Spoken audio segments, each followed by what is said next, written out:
Lynn Sperry, and I'm a member of the McKinney ISD School Board and have been for 39 years, which I'm really proud of my opportunity to serve and hopefully be a positive influence in the district during my tenure.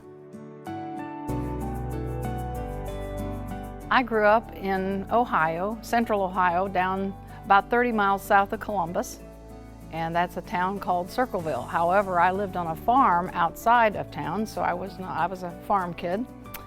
I enjoyed school, but was not, the part I enjoyed the most, surprisingly I'm sure, was the band, and we had a fabulous teacher, just a fabulous teacher. She was fresh out of Ohio State University, and she was a bassoon player, and she started me on the clarinet in the 6th grade.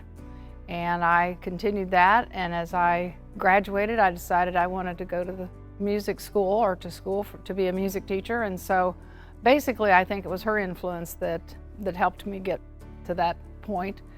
And the interesting part about her is at this point, she is 88 years old. I'm still in contact with her. I see her when I go to Ohio for summer breaks to see my relatives and so forth. And the best part, or the funniest part, is when my husband and I had our 50th wedding anniversary, I sent some invitations up there knowing most people wouldn't be able to get here for that, but I just wanted them to know that we were doing that. And lo and behold, she came. So anyway, and she brought 3 pairs of cowboy boots because she thought everybody in Texas had cowboy boots. So she was my inspiration. I taught some private music lessons while I was in college. I went to Ohio State University and graduated with a bachelor in music education, which gave me the opportunity to teach any grade level K through 12. And so my first job was just elementary, and I guess mostly elementary. My second job was 1st grade through 8th grade, and I got to have a band. The interesting thing about my job was that I was required to teach these middle school students who had never been required to have vocal music before. I didn't play the piano, I'm not a pianist. So we did all our music in the vocal area a cappella, because all we had were the books that I'd had when I was in junior high. There were not electronics like we have today to back up your singing or whatever. They divided the classes, so 2 days a week I had all girls and 2 days a week I had all boys. So the first year on 7th grade, and when they were younger and not used to doing vocal music, it was a little bit of a handful. But the 8th graders, the second year I had them, they began to sing parts, and we were making some progress there. It was fun, especially when they began to enjoy it. That was the part that was fun, was when they began to realize they could make some music and enjoy it. And I didn't have very good facilities. I had no room that was my own. I had a stage on a multi-purpose lunchroom, and about 10:30 in the morning, the dishwasher would start, and I could hardly hear us talk, back and forth. So it was not the most fun job in the world.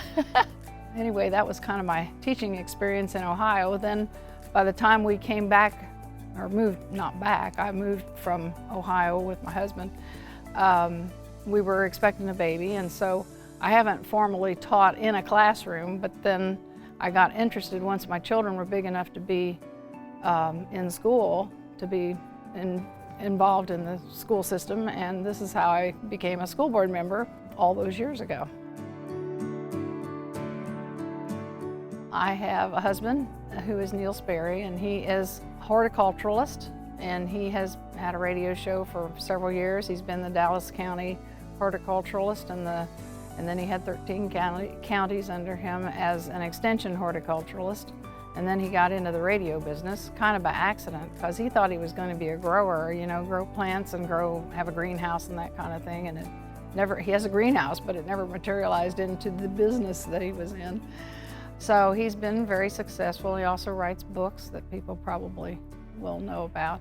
I have 3 children, 2 boys and a girl. I'm very proud of my kiddos. They're all very successful. They're all products of public education and McKinney ISD. So, and they've been successful in college and in their careers. So at this point, I have 7 grandchildren and 1 great-grandchild. The 7 grandchildren have all gone through McKinney schools. 3 of them are in college. One is in North Texas, one is in A&M, and one is a freshman down at UT. So we have a variety. And I'm so blessed to have them all here. I mean, so many grandparents would give anything to have their children close enough that they could see them fairly often, like we do. In the beginning, it was a small town, and the priorities, there wasn't a real interest in the arts at the time.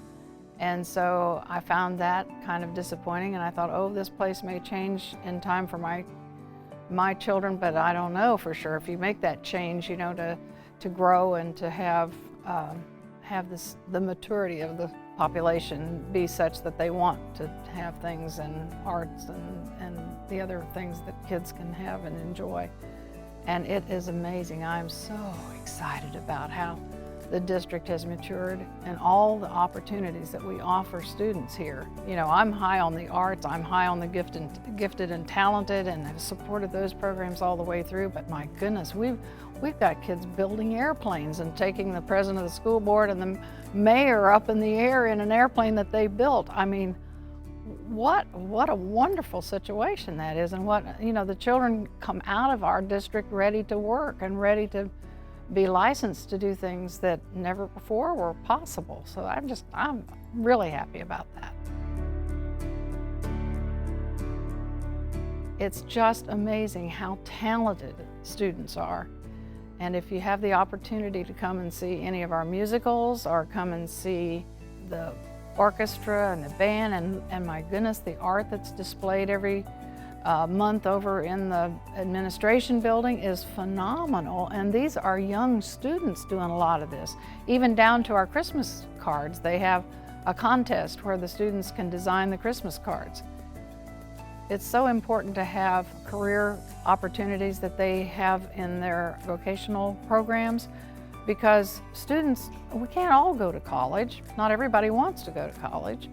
And a lot of the times they have an interest that they can get involved in before they graduate from high school and figure out, hey, I'm not cut out to be a nurse, or I'm not cut out, and it saves them a lot of money and a lot of time when they don't have to figure that out. And then on the other hand, some students want to go to work and have a position or a vocation when they get out of high school, and we can get them certified to be able to do that, and that's wonderful. You know, as much as I've enjoyed being a school board member for 39 years, some of it's been a lot of enjoyment and some of it's been a lot of difficult decisions have to be made. And you know, we can't please everybody, but I hope in the end, when people think back, that it will have been something that they can see that there was a benefit for Lynn Sperry having been there. I am extremely proud of McKinney Education Foundation, which we had a thing going on that people really didn't know about until the spring when it was time to start soliciting for scholarships, and that was when they suddenly had a group of parents go out and knock on doors for the senior graduating class that year to try to get funding for scholarships to give the students. And it all depended on how well the junior parents worked one year as to how many scholarships were given for that year. So you may have been a junior parent that really, really worked hard, and then the next junior parents behind you, when your child was a senior, didn't really take it seriously. And so maybe there weren't as many. It's just not a good way to do it. It needed to be structured. So I was on the education committee at the chamber at the time, and they were trying to make a 501c3 or something for the chamber or for the city. And I thought, hey, maybe we could get that for MEF somehow. And that's where it started, because we did a whole year or 2 years in there putting together the articles of incorporation and all the things that had to go into making MEF get started. It's been a phenomenal thing. It certainly was not all my thing. It was just an idea, but it takes lots and lots of good people helping to put that all together. But now we have, I don't know exactly where the endowment is at this point, but the endowment has been up to like $13 million. It's amazing. So a lot of students have benefited from that. And then the other thing I'm proud of is Serenity High, that I worked really hard on to get that started. And we've been going for probably about 23 years now, and we've had good successes with students being able to get a bona fide diploma and graduate and go on with their lives. And those are things that have kept me going for 39 years, because there was always something to work for. And looking at the arts and how the orchestra and how it's come forth in the time that I've been on the board, not that I started, there were some really good people who put that together.